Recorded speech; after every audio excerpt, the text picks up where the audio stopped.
ఈరోజు మనము శ్రీల ప్రభుపాదుల వారిచే వచించబడినటువంటి శ్రీమద్ భాగవతంలో తృతీయ స్కందము 8వ అధ్యాయము 27వ శ్లోకం నుంచి చర్చిస్తున్నాం.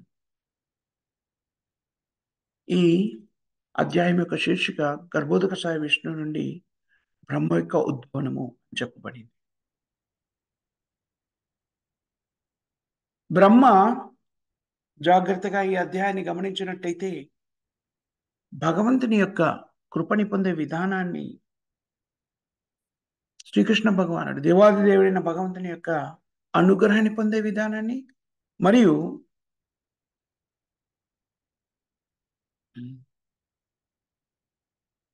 తద్వారా భగవద్భక్తిలో స్థిరపడే విధానాన్ని బ్రహ్మ ద్వారా వ్యక్తీకరించడం జరుగుతుంది. బ్రహ్మదేవుడు ఈ బ్రహ్మాండంలో మొట్టమొదటి జీవి. శ్రీల ప్రభుపాదుల బ్రహ్మదేవుని ద ఇంజనీర్ ఆఫ్ ద బ్రహ్మాండ అంటారు, ద ఫస్ట్ ఇంజనీర్. ఈ బ్రహ్మాండంలోని సృష్టికంతటికి మూల కారణమైనటువంటి బ్రహ్మ యొక్క ఆవిర్భావము గర్భోదక సాయ విష్ణు యొక్క నాభి నుండి ప్రకటితమైనటువంటి కమలము యొక్క శీర్షము నుంచి ఉద్భవించింది. అలా ఉద్భవించినటువంటి బ్రహ్మ తన గురించి తాను తెలుసుకోవడానికి మానసిక కల్పన ద్వారా సుదీర్ఘకాలము నిజానికి ప్రయత్నం చేస్తాడు. 43,20,000 సూర్య సంవత్సరాల ప్రయత్నం తర్వాత మానసిక కల్పన ద్వారా తాను సత్యాన్ని తెలుసుకోలేను అన్న విషయాన్ని గ్రహించగలుగుతాడు. ఆ గ్రహింపు మూలంగా పరమాత్మగా స్థిరుడైనటువంటి భగవానుని స్ఫూర్తి చేత తపక్కార్యక్రమంలో నిమగ్నమవుతాడు. అలా బ్రహ్మదేవుడు తన 100 సంవత్సరాల కాలాన్ని తపస్సులో నిమగ్నం చేస్తాడు, ధ్యాన నిమగ్నుడై ఉంటాడు. హృదయంలోనే స్థిరుడైనటువంటి పరమాత్మ మీద మనసుని కేంద్రీకరింపజేసి ధ్యాన నిమగ్నుడవుతాడు. అలా నిమగ్నుడైనటువంటి బ్రహ్మ హృదయంలో తేనే బ్రహ్మ హృదయ కవయే, బ్రహ్మ యొక్క హృదయంలో భగవంతుడు స్వయంగా ప్రకటితమవుతారు. తద్వారా బ్రహ్మదేవుడు, శ్రీకృష్ణుని కృప వల్ల బ్రహ్మదేవుడు శ్రీకృష్ణుణ్ణి తెలుసుకోగలుగుతాడు, చూడగలుగుతాడు. పూర్వాశ్రమంలో బ్రహ్మదేవుడు తన మానసిక కల్పన ద్వారా భగవంతునికి సంబంధించిన పరిజ్ఞానాన్ని సంతరించుకోవాలని ప్రయత్నం చేసినప్పుడు కమలము యొక్క కాడ నుంచి, ఊర్ధ్వభాగం నుంచి అధోభాగం అంటే కింది వరకు వెళ్ళిపోతాడు. నిజానికి అక్కడ ఏముంది? గర్భోదక సాయి విష్ణు యొక్క నాభి ఉంది, అక్కడ దాకా వెళ్ళారు. గర్భోదక సాయి విష్ణుని స్పృశించగలిగారు, కానీ భగవంతుడైనటువంటి నారాయణుని గురించి కానీ, కృష్ణుని గురించి కానీ, గర్భోదక సాయి విష్ణువుని గురించి కానీ తెలుసుకోలేకపోయాడు. మానసిక కల్పన ద్వారా ఎంతటి ప్రయత్నం చేసినా కూడా ఆ వ్యక్తి భగవంతుని అవగతం చేసుకోలేడు. శ్రీకృష్ణుని యొక్క అవగాహన అనేటువంటిది కృష్ణుడి కృప వల్ల మాత్రమే సంభవిస్తుంది. అలా శ్రీకృష్ణుడి కృపని పొందిన తర్వాత సుదీర్ఘకాలము తపస్సులో నిమగ్నమైన తర్వాత బ్రహ్మదేవుడు శ్రీకృష్ణుని యొక్క దివ్యధామాన్ని చూడగలిగాడు. దాన్ని బ్రహ్మ సంహితలో ప్రకటితం చేస్తాడు. ఈశ్వర పరమ కృష్ణ సచ్చిదానంద విగ్రహ అనాదిరాదిర్ గోవింద సర్వకారణ కారణం. మొట్టమొదటి శ్లోకంలోనే అన్నింటికీ కారణభూతమైన వాడు భగవంతుడైన శ్రీకృష్ణుడని, శ్రీకృష్ణుడు వ్యక్తి అని, పరమకృష్ణ దేవాది దేవుడు శ్రీకృష్ణుడు, సచ్చిదానంద విగ్రహ సత్ చిత్ ఆనంద విగ్రహ రూపాన్ని కలిగి ఉన్నాడు. శాశ్వతత్వము, పరిపూర్ణమైన పరిజ్ఞానము, ఆనందము అనేటువంటి మూలకాలతో తయారు చేయబడినటువంటి శ్రీకృష్ణుడు రూపాన్ని కలిగి ఉన్నాడు. అనాదిరాదిర్ గోవింద, శ్రీకృష్ణుడి కన్నా ముందు ఎవరు లేరు. అనాది ఎక్కడి నుంచి ఉన్నాడో తెలియదు. ఆది, ఆరంభం అతనే. గోవింద, గోవులకి మరియు గో అంటే ఇంద్రియాలు, ఇంద్రియాలకి ఆనందాన్ని సమకూర్చేవాడు గోవింద. గోవిందం ఆది పురుషం తమహం భజామి. అలాంటి గోవిందుని, ఆది పురుషుడైన గోవిందుని నేను నమస్కరిస్తున్నాను, స్తుతిస్తున్నాను, భజిస్తున్నాను. గోవిందం ఆది పురుషం తమహం భజామి. ఆ విధంగా బ్రహ్మదేవుడు బ్రహ్మ సంహితని పొందుపరిచాడు. శ్రీకృష్ణ భగవానుడు ఎలా ఉన్నాడని మనం చూస్తున్నటువంటి స్థితిగతులని కొంతవరకు ఇక్కడ మీకు వివరించి చెబుతున్నాడు. సుందర దరహాసం ఎలా ఉందట భగవంతుని యొక్క సుందర దరహాసం. ఆ దరహాసాన్ని చూసినప్పుడు భక్తులు తమ ఆర్తిని సంపూర్తి చేయించుకోగలరు, సంపూర్తి చేయించగలుగుతారు.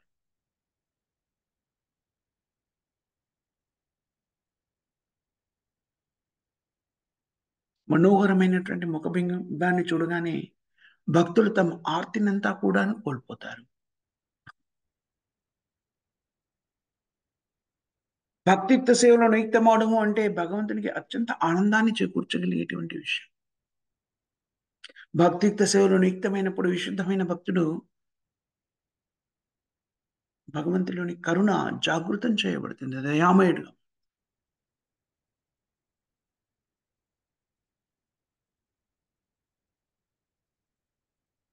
ఆధ్యాత్మిక విధానాల్లో అనేక రకమైన యోగ విధానాలు ఉన్నాయి. వ్యక్తులు పరిపరి విధాలైనటువంటి యోగ పద్ధతులను స్వీకరించి సత్యాన్ని అన్వేషించే ప్రయత్నం చేస్తారు. మనం ఇంతకుముందు చెప్పుకున్నాం కూడా, భగవద్గీతలో చెప్పుకున్నాం. విభిన్నమైన యోగ విధానాలు చక్కగా నిర్వర్తించినట్టయితే సత్యాన్ని తెలుసుకోవడానికి కావలసిన పరిస్థితులు కల్పించబడతాయి. కానీ వాటి అన్నింటిలో కూడా అత్యుత్తమైనటువంటి యోగ విధానము భక్తి యోగము అని చెప్పుకుంటాం. ఆధ్యాత్మిక విధానాలలో భగవంతుని తెలుసుకునేటువంటి విభిన్నమైన విధానాలు శాస్త్రాల్లో చెప్పబడ్డాయి. అన్ని విధానాల్లో కూడా అత్యుత్తమైన విధానము భక్తియుక్త సేవ. ఆధ్యాత్మిక కర్మరంగము అని చెప్పబడినటువంటి ఈ విధానంలో అనేక రకమైన ఆధ్యాత్మిక ఆదుని మనం చూస్తూ ఉంటాం. విభిన్నమైన యోగ విధానాల్లో శ్రీకృష్ణుని యొక్క భక్తి యోగము అద్వితీయమైనటువంటిది. భక్తియుక్త సేవలో నియుక్తమైనటువంటి భక్తులు, విశుద్ధమైన భక్తులు, నియుక్తమైన భక్తులు భగవంతుని ఏం కోరుకుంటారు? నిజానికి ఏమీ కోరు.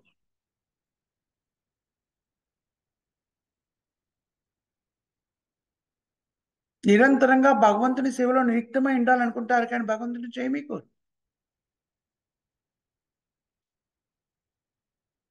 విభిన్నమైన ఆధ్యాత్మికవాదులు రకరకాల ఆధ్యాత్మిక స్థితుల్లో ఆధ్యాత్మికంగా పురోగమించిన వ్యక్తులు ముక్తిని కోరుకుంటారు.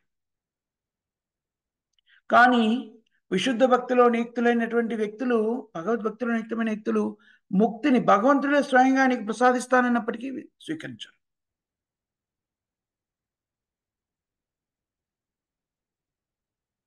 అందుకని ఒక విధంగా ఆలోచిస్తే ఇక్కడ చెప్పబడింది నిజానికి అది సత్యం కూడా. ఏంటి అంటే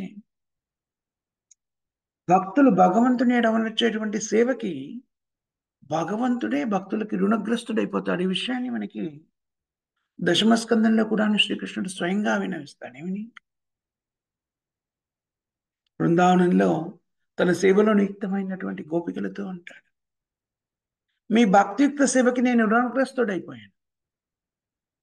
మీ యొక్క భక్తికి ప్రతిఫలంగా నా దగ్గర ఇవ్వడానికి ఏం లేదు.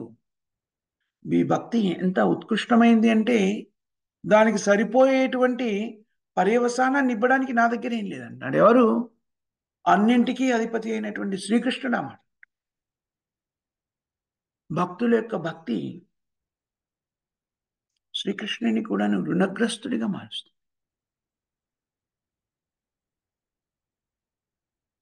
అందుకని భక్తుల యొక్క సేవకు ప్రతిఫలంగా శ్రీకృష్ణుడు ఏం చేయడానికి ప్రయత్నిస్తాడు?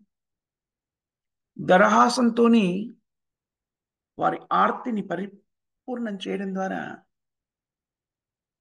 బదులు తీర్చుకునే ప్రయత్నం చేస్తాడు. శ్రీకృష్ణుని దరహాసం చేత భక్తులు అత్యంత ఆనంద స్థితిని అనుభూతి చెందుతారు.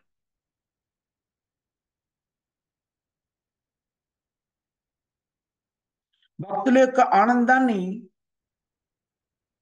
చూడగానే శ్రీకృష్ణుడు మరింత సంతుష్టుడవుతాడు.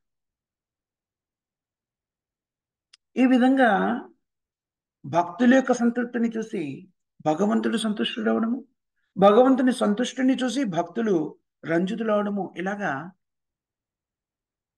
పరస్పర వినిమయ సేవ, భక్తులు భగవంతుడి నడుమ ఈ విధమైనటువంటి సంబంధము అనేటువంటిది వ్యక్తీకృతం అవుతుంది. ఈ ఆధ్యాత్మిక పోటీ అనేటువంటిది నిరంతరం కొనసాగుతూనే ఉంటుంది. భక్తులు భగవంతునికి ఆనందాన్ని చేకూర్చడానికి సేవలో నియుక్తులు అవుతారు. ఆ సేవకి ప్రతిఫలంగా భక్తులను రంజింపజేయడానికి భగవంతుడు మనోహరంగా వాళ్ళ ఆనందానికి కారణభూతమవుతాడు. అలాగే ఇద్దరు కూడా ఒకరికంటే ఒకరు తమ ప్రియతములకి ఆనందాన్ని చేకూర్చే ప్రయత్నం చేస్తారు. భక్తి యొక్క పరాకాష్ఠ ఇది, ప్రేమ యొక్క పరాకాష్ఠ. నిజానికి ప్రేమ భావన ఎలా వ్యక్తీకృతమవుతుంది? సేవ ద్వారా వ్యక్తీకృతమవుతుంది. ఆ సేవే భక్తి. భగవంతుడైన శ్రీకృష్ణుని ఆనందం కోసమని భక్తులు అనర్చేటువంటి సేవ నిజానికి భక్తులు కృష్ణుడి పైన వ్యక్తీకరించేటువంటి వారి ప్రేమ భావన.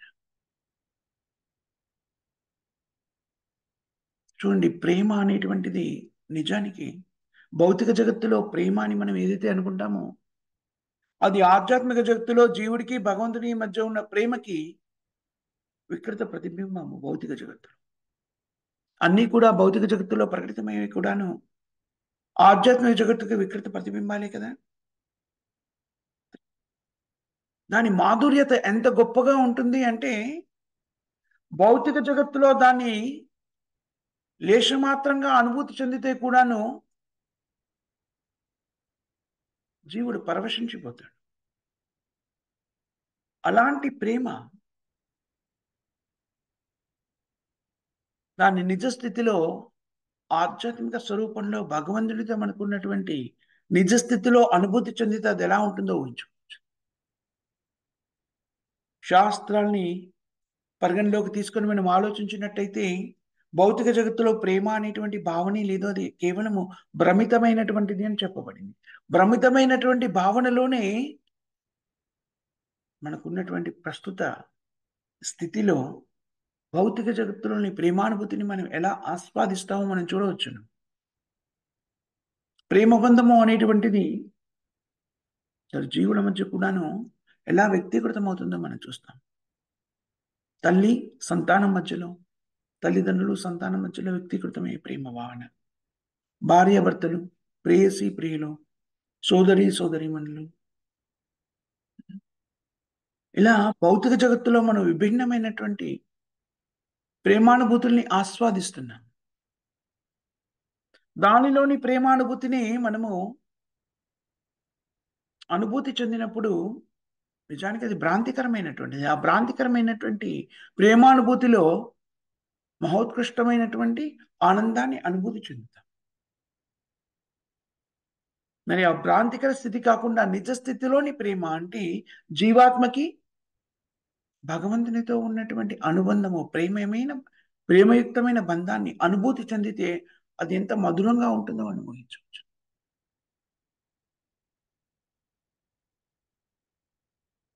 అలాంటి ప్రేమమయ స్థితిని పొందగలిగేటువంటి పరిస్థితి మనకి కలియుగంలో కృష్ణ చైతన్యం ద్వారా కృష్ణ చైతన్యాన్ని పరిపూర్ణంగా స్వీకరించి దానిలో ఉత్కృష్టమైన స్థితిని చేరుకున్నప్పుడు ఆ అనుభూతిని మనం ఆస్వాదించగలుగుతాం. భక్తియుక్త సేవలో నియుక్తమైనప్పుడు దశల వారీగా వ్యక్తులు భగవంతునితో గల ప్రేమమయ సంబంధాన్ని ఎలా స్థాపితం చేసుకోగలరో మనకి ధృవీకరించబడుతుంది.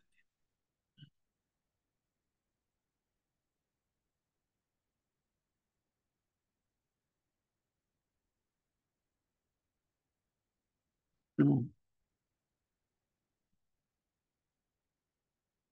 భక్తికి సంబంధించినటువంటి విభిన్నమైన దశల గురించి మనము భక్తుల సాంద్రత సింధిలో అధ్యయనం చేస్తాం.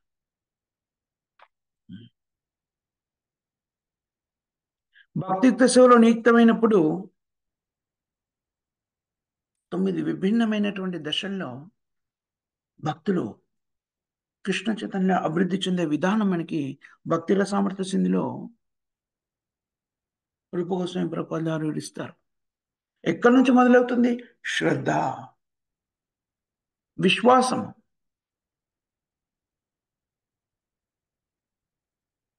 చైతన్య మహాప్రభు భక్తియుక్తమైన సేవని ప్రకటితం చేయడానికి,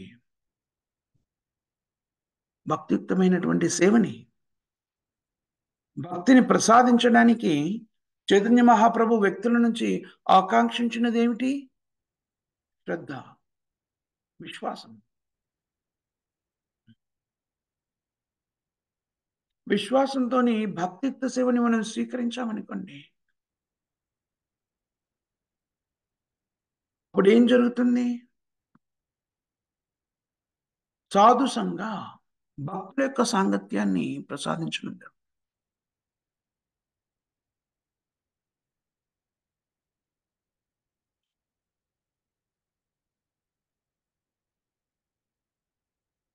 భక్తుల సాంగత్యంలో ఉన్నాము అంటే కేవలం విశ్వాసం వల్ల భక్తుల సాంగత్యం లభిస్తుంది. భక్తుల సాంగత్యంలో ఉన్నప్పుడు భక్తియుక్త సేవలో మరింత అభివృద్ధి పథంలో జీవుడు పయనించగలుగుతాడు. ముఖ్యంగా మనుష్యుడు. అదో శ్రద్ధ తదా సాధు సంఘ వా భజన క్రియ. సాధువుల యొక్క సాంగత్యం అంటే భక్తుల యొక్క సాంగత్యంలో ఉన్నప్పుడు భక్తులు ఏం చేస్తూ ఉంటారు? అనుక్షణం కూడా భగవంతుడైనటువంటి కృష్ణుడి యొక్క సేవలో నియుక్తమై ఉంటారు. శ్రవణ కీర్తనం అనుక్షణం కూడా భగవంతుని యొక్క సేవలో నియుక్తమై ఉంటారు. అలాంటి వ్యక్తుల సాంగత్యంలో మనం ఉన్నప్పుడు మనం కూడా ఏం చేస్తాం? భగవత్ సేవలో నియుక్తమవుతాం.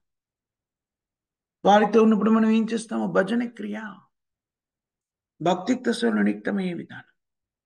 ఈ ప్రక్రియలో నిమగ్నమైనప్పుడు శ్రద్ధతో జీవుడు ఈ ప్రక్రియలో, మనుష్యుడు ఈ ప్రక్రియలో నియుక్తమైనప్పుడు మన జీవితంలో ఉన్న అనర్థాలని కూడా మెల్లమెల్లగా తొలగిపోతాం. అనర్థ నివృత్తి. అనర్థాలు ఏమని చెప్పబడినవి? దేహాత్మ బుద్ధితో మనం ఏర్పరచుకున్న బంధాలన్నీ కూడాను అనర్థాలే.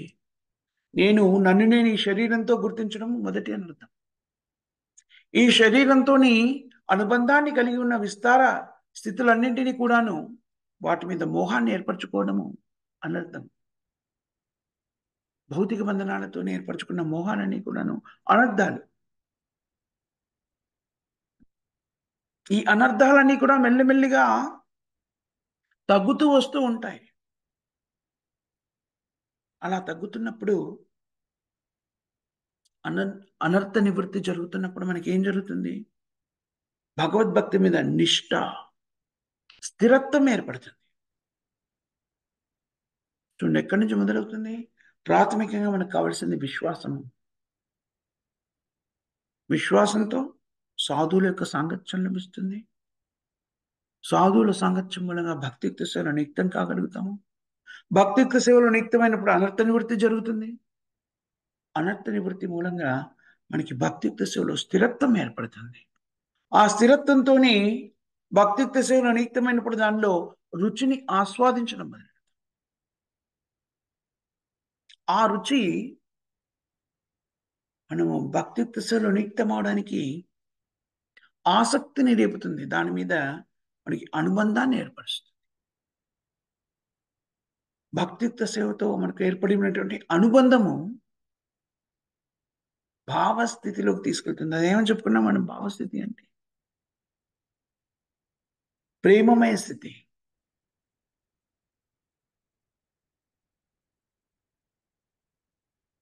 అది పరిపక్వమైన స్థాయికి చేరుకున్నప్పుడు విశుద్ధ ప్రేమ కృష్ణుని మీద మనకి విశుద్ధ ప్రేమ వ్యక్తీకృతం అవుతుంది. అది ఎలా ఉంటుంది? అసలు వదిలిపెట్టలేని ఆలోచన కూడా భరించలేకుండా.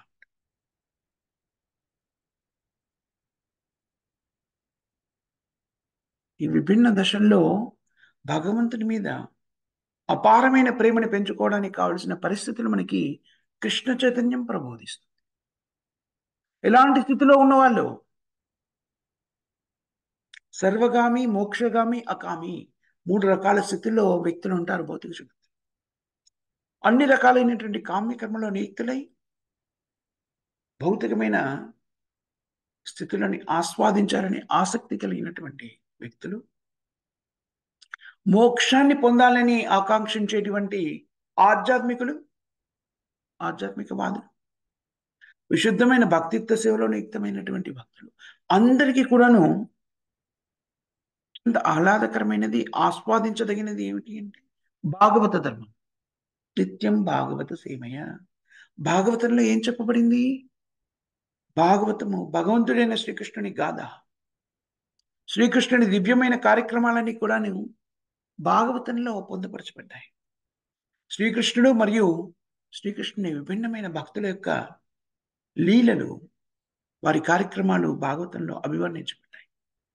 వాటిని శ్రవణం చేయడం ద్వారా చూడండి భక్తియుక్త సేవలో అత్యంత ఉత్కృష్టమైన స్థితిని పొందగలరు.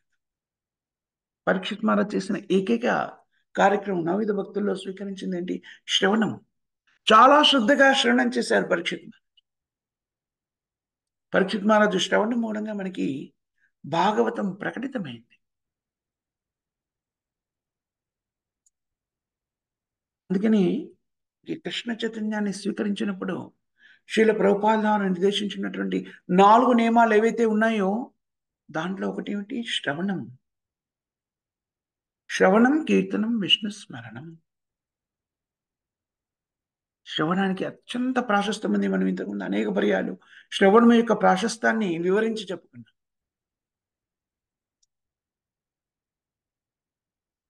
నిజానికి జీవులందరూ కూడా బద్ధ స్థితిలో ఉన్నప్పుడు వారి స్థితి ఏమిటి? నిజానికి బద్ధ జీవితాన్ని కొనసాగిస్తున్నప్పుడు వాళ్ళ స్థితి నిద్రాణమైనటువంటి స్థితి.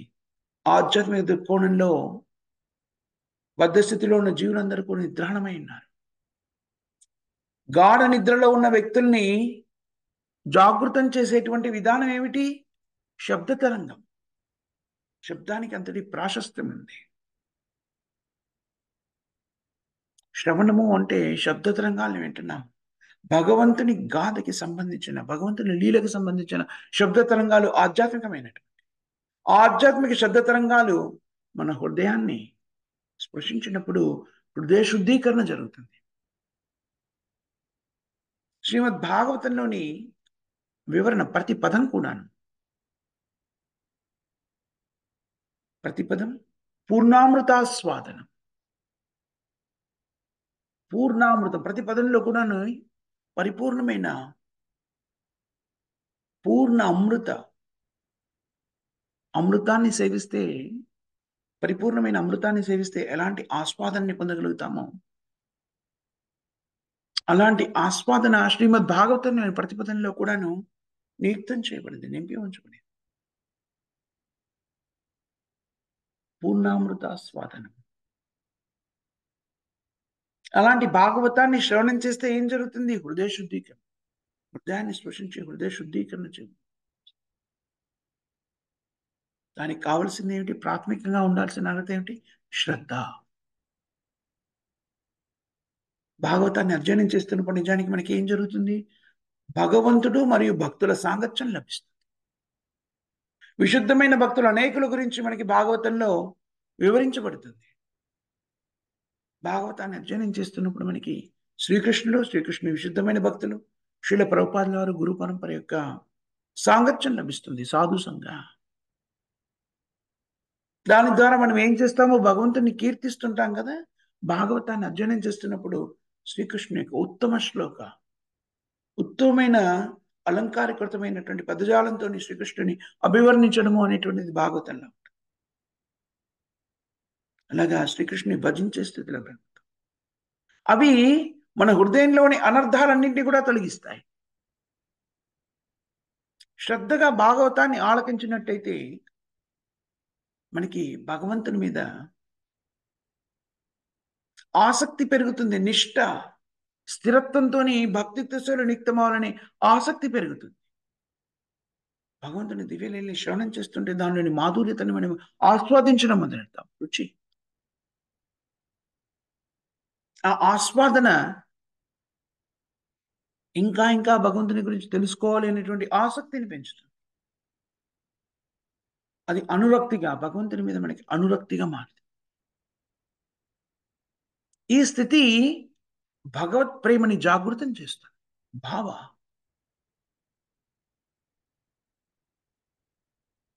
అది భగవంతుని మీద జీవుడికి ఉండేటువంటి విశుద్ధమైన ప్రేమ స్థితికి తీసుకెళ్తాం.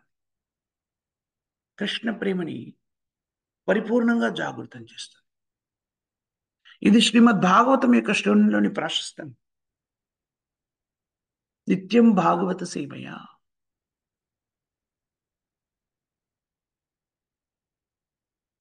నిత్యం భాగవత సేవయ.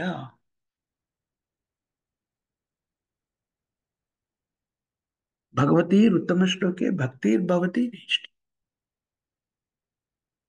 భాగవతాన్ని నిత్యం శ్రవణం చేస్తే చాలు, మన హృదయంలోని కల్మషాలన్నీ కూడా తొలగిపోతాయి. హృదయ శుద్ధీకరణ జరుగుతుంది. మన నిత్యం భాగవత సేవ చేయాలి అంటే, భాగవతాన్ని వినాలి అంటే మనకు కావాల్సింది శ్రద్ధ. ఇది మనము ప్రాథమికంగా పెట్టవలసిన ఏకైక పెట్టుబడి శ్రద్ధ. భక్తియుక్త సేవలో పరిపూర్ణం కావాలి అంటే దాన్ని విశుద్ధమైన స్థితిలో దాన్ని స్వీకరించి అత్యంత ఉన్నత స్థితికి చేరుకోవడం, మానవ జీవన లక్ష్యాన్ని చేరుకోవాలంటే కావలసిన, అందించవలసిన, పెట్టవలసిన పెట్టుబడి ఏమిటి? శ్రద్ధ.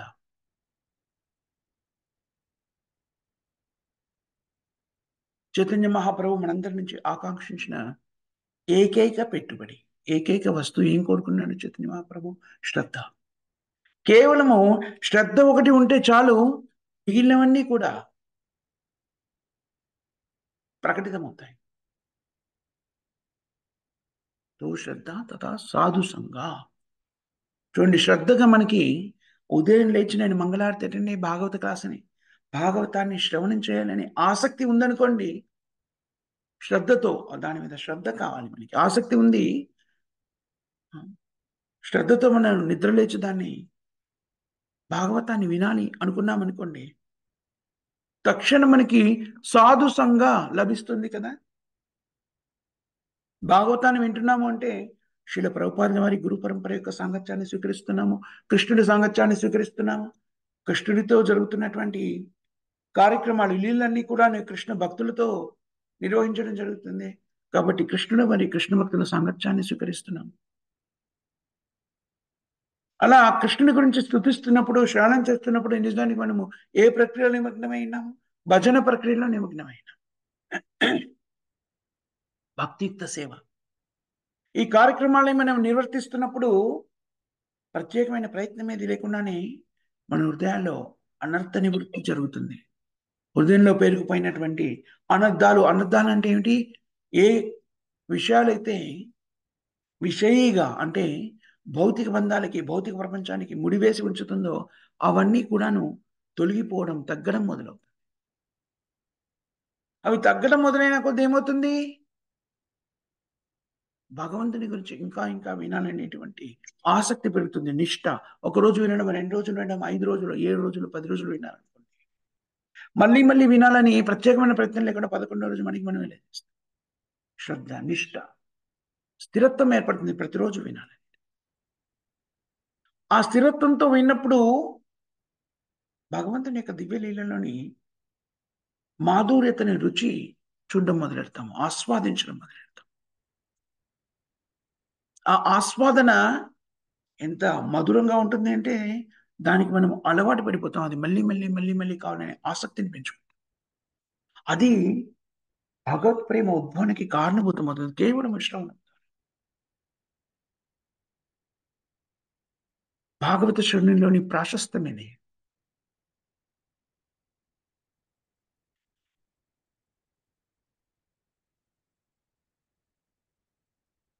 ఆ విధంగా భగవద్భక్తిలో స్థిరపడ్డప్పుడు కృష్ణ చైతన్యంలోని ఒక విభాగం 4 సూత్రాల్లో ఒక సూత్రాన్ని పరిపూర్ణంగా మీరు స్వీకరించినా కూడాను మిగిలినవన్నీ అప్రయత్నంగా చేయడం మొదలు. అందులో అత్యంత ప్రాశస్తమైనది శ్రీమద్ భాగవతం శ్రవణం. నిత్యం భాగవత సేవయ. భాగవతాన్ని, భగవద్గీతని మనం నిత్యం శ్రవణం చేస్తూ ఉన్నామనుకోండి ఖచ్చితంగా హృదయ శుద్ధీకరణ అనేది జరుగుతుంది.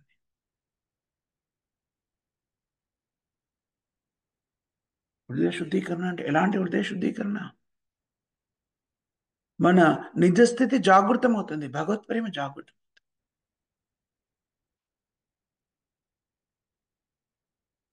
అందుకని మనం ఏ స్థితిలో ఉన్నా కూడాను పరిపక్వత లేకున్నా, పరిజ్ఞానం లేకపోయినా, ఏ స్థితిలో ఉన్నవాళ్ళైనా సరే బ్రాహ్మణ, క్షత్రియ, వైశ్య, శూద్ర, స్త్రీ, పురుష మనం చెప్పుకుంటాం కదా! విభిన్నమైనటువంటి ఉపాధులతో మనం గుర్తించుకునే ఏ స్థితిలో ఉన్నా సరే శ్రీల ప్రభుపాదుల వారిచే నిర్వచించబడినటువంటి 4 నియమాల్ని నిష్టగా మన జీవితంలోకి అన్వయించుకున్నట్టయితే మనం కృష్ణ చైతన్యవంతులం కావచ్చు. పరిపూర్ణ కృష్ణ చైతన్యవంతులం. కృష్ణ చైతన్యవంతులం అంటే ఏంటి? పరిపూర్ణత్వాన్ని సిద్ధించుకున్నప్పుడు భగవత్ ప్రేమ జాగృతమవుతుంది. భగవత్ ప్రేమ జాగృతమైనప్పుడు మన స్థితి ఎలా ఉంటుంది? చైతన్య మహాప్రభుని చూసినప్పుడు మనకి బోధపడుతుంది. ఆనంద లోళికలో తేలిపోయి అనుక్షణం కూడా ఆనంద లోళికలో తేలిపోయేటువంటి మధురమైనటువంటి స్థితి. ఆ స్థితిని మనం చేరుకోవాలంటే శ్రీల ప్రభుపాదుల వారు ఇచ్చిన 4 నియమాల్ని నిష్టగా మన జీవితంలోకి అన్వయించుకోవాలి. అవేమిటి? ప్రతిరోజు కూడా హరే కృష్ణ మహామంత్రాన్ని కనీసం 16 మార్లు జపించడం. హరే కృష్ణ, హరే కృష్ణ, కృష్ణ కృష్ణ హరే హరే, హరే రామ, హరే రామ, రామ రామ హరే. ఒక్కసారి జపించము 108 సార్లు జపిస్తే ఒక జపమాల అవుతుంది. కనీసంగా 16 జపమాలను నిత్యం జపించాలి. ఎలాంటి నియమ నిబంధనలు లేవు. కేవలము ఈ నామాన్ని జపిస్తున్నప్పుడు మన చెవులతో మనం వినాలి. హరే కృష్ణ, హరే కృష్ణ, కృష్ణ కృష్ణ హరే హరే, హరే రామ, హరే రామ, రామ రామ హరే. అంతే. ఇంకే రకమైన నిబంధనలు లేవు. భుజించే ఆహారము మనం స్వీకరించేటువంటి దేహాన్ని, ఆత్మని ఏకీకృతం చేసి ఉంచడానికి మనం స్వీకరించే ఆహారము కృష్ణునికి సమర్పించిన ఆహారమై ఉండాలి. అది కృష్ణునికి సమర్పించిన భోగాన్ని ప్రసాదంగా స్వీకరించాలి. కృష్ణుడికి సమర్పించే భోగము శాకాహారమై ఉండాలి. దాంట్లో నీరుల్లి, వెల్లుల్లి, మష్రూమ్ ఉండకుండా జాగ్రత్త.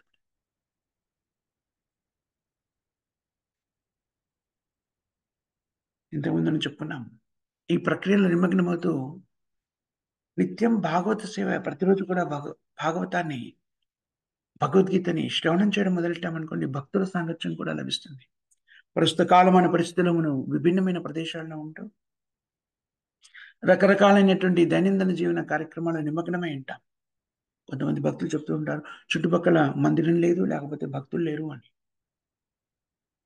అలాంటి స్థితిలో కూడా మనకి ఆధునిక విజ్ఞాన శాస్త్రం మనకు అందించినటువంటి టెక్నాలజీ,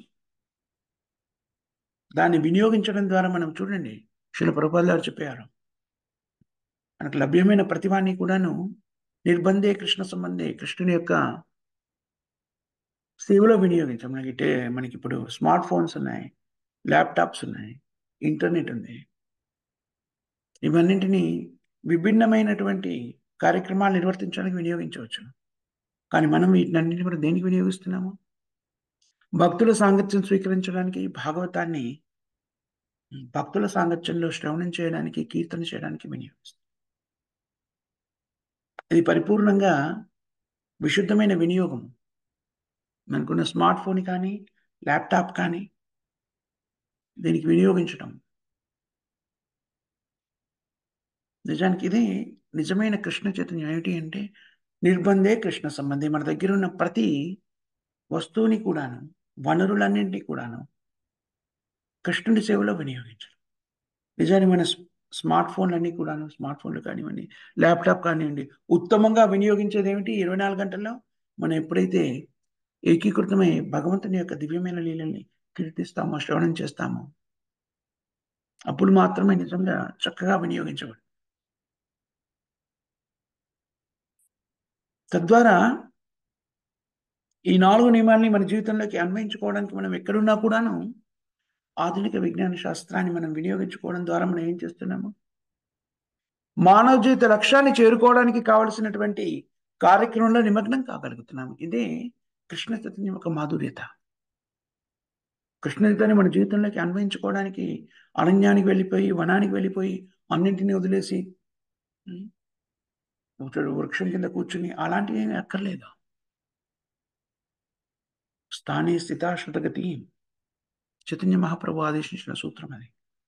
దాన్ని ఆచరణయోగ్యంగా నిర్వచించుకునే విధానాన్ని, ఆచరించే విధానాన్ని మన స్థాయిలో ఆచరించే విధానాన్ని శ్రీల ప్రభుపాదుల వారు మనకు అందించారు. మనం చేయవలసింది వాటిని మన జీవితంలోకి స్వీకరించి, దాన్ని మన జీవితంలోకి అన్వయించుకొని, దాని ప్రకారంగా జీవితాన్ని కొనసాగిస్తే పరిపక్వతను సిద్ధించుకొని మానవ జీవిత లక్ష్యాన్ని చేరుకుంటాము.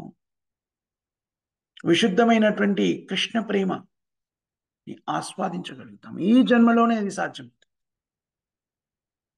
దానికి కావాల్సింది ఏమిటి? ముఖ్యంగా కావాల్సిన ప్రాథమిక అర్హత ఏమిటి? శ్రద్ధ. ఎలాంటి స్థితిలో ఉన్నా సరే రోజు నేను భగవద్గీత, భాగవతాన్ని శ్రవణం చేస్తాను అనేటువంటి శ్రద్ధ ఉందనుకోండి, రాత్రి ఎన్ని గంటలకు నిద్రపోయినా పర్వాలేదు, ఉదయం మంగళారతి నేను అటెండ్ అవుతాను అనేటువంటి శ్రద్ధ మనలో పెరిగిందనుకోండి, మిగిలినవన్నీ కూడాను ప్రత్యేకమైన ప్రయత్నం లేకుండా మెల్లమెల్లగా మనలో ప్రకటితం అవుతాయి. ఈ చైతన్య మహాప్రభు యొక్క ప్రత్యేకమైన కృప. దాన్ని మనం స్వీకరించగలిగినట్టయితే, దాని ప్రకారంగా మన జీవితాన్ని కొనసాగించినట్టయితే, భక్తి యోగము యొక్క అద్వితీయతని ఆస్వాదించగలుగుతాం. రహస్యాన్ని మనం గుర్తించగలుగుతాం. అతను చేస్తున్నారేంటి చూసిన రాధం పాటలు ఆలకెత్తుందంటే ఏం పాడుతుంది కాబట్టి ఆలకెత్తదు. వంటలు ఎందుకు అట్లా చెప్పి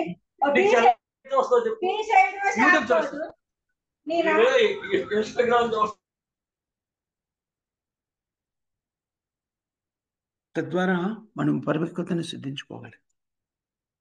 ఇది మనం సంగ్రహించవలసినటువంటి ముఖ్యమైన సారాంశమైన శ్లోకం. ఇక్కడ మనం ముగిద్దాం. మాతాజీ ప్రభుజీ ఏమైనా క్వశ్చన్స్ కానీ కామెంట్స్ కానీ ఉన్నాయి?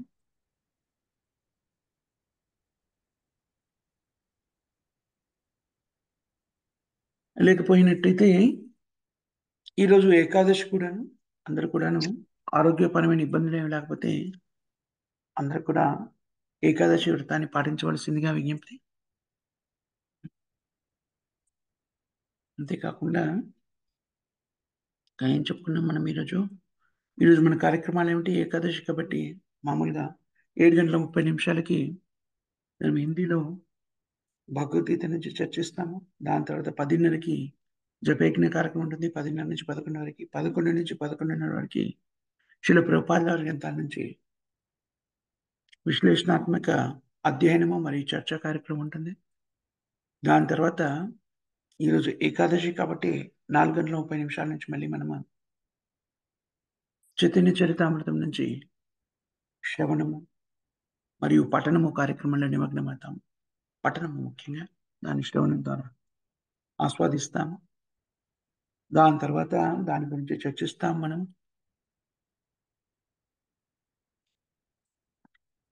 అది ఎప్పటిదాకా అవుతుంది? 7 గంటల వరకు.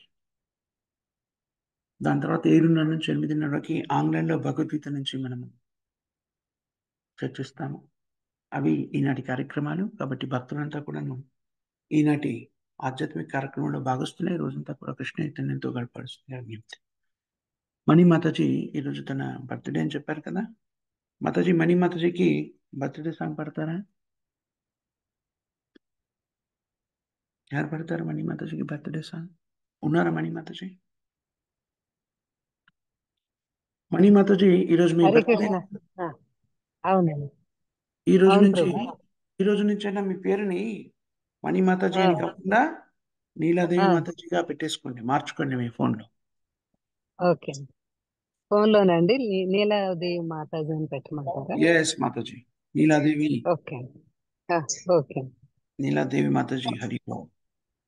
అదే సో नीलादेवी माताजी మీకు కృష్ణ చైతన్య జన్మదిన శుభాకాంక్షలు మాతాజీ. మీరు మరింతగా కృష్ణ చైతన్య అభివృద్ధి చెందాలని. Thank you Prabhuji. హరి హరి బోల్. శ్రీకృష్ణుడి మరియు పంచతత్వ యొక్క కృప మీకు లభించాలని, తద్వారా మీరు ఇప్పటికే చక్కగాను కృష్ణ చైతన్యంలో నిమగ్నమై ఉన్నారు. మీకున్నటువంటి భౌతికమైన క్లేశాలని తొలగిపోవాలని, పరిపూర్ణంగా కృష్ణ చైతన్యంలో నిమగ్నం కావాలని నేను ప్రార్థిస్తున్నాను మాతాజీ. హరే కృష్ణ. శ్రీల ప్రభుపాదులు మీకు ప్రసాదించాలి. Happy birthday to you Mataji. Happy Krishna conscious birthday Mataji. Happy Krishna conscious birthday Mataji.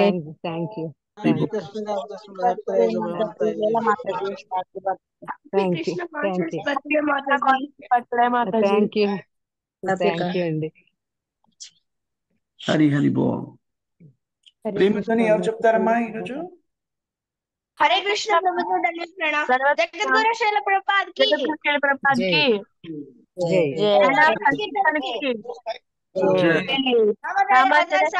Thakur కి అమిత భక్త బృంద్ కి జై జై శ్రీ రాధాకృష్ణ రాధాకృష్ణ కి జై గ్రంథరాజ్ శ్రీమద్ భాగవతం కి జై శ్రీమద్ భగవద్గీత కి జై రేవతి రమణ అనంతకోటి వైష్ణవ భక్త బృంద్ కి జై రేవతి రమణ ప్రభుజీ కి హరి ప్రణామ్. प्रहलाद प्रभु की जय। జై उत्पल माता जी की जय। జై रामवैत भक्त वृंद की जय। श्रील प्रभुपाद की जय। ग्रंथराज श्रीमद् भागवतम की जय। జై thank you very much Mataji and Prabhuji. Srila Prabhupada గారి గ్రంథాలను చర్చించే అవకాశం కల్పించారు. మీ అందరికి కూడా హృదయపూర్వక కృతజ్ఞతలు, ధన్యవాదాలు. హరే కృష్ణ. దండవత్ ప్రణామం ప్రభుజీ. దండవత్ ప్రణామం. హరి హరి బోల్. హరే కృష్ణ ప్రభుజీ దండవత్ ప్రణామం. హరే కృష్ణ ప్రభుజీ దండవత్ ప్రణాం. హరే కృష్ణ. దండవత్ ప్రణామం. హరే కృష్ణ దండవత్ ప్రణామం ప్రభుజీ. దండవత్ ప్రణామం మాత. హరి హరి బోల్.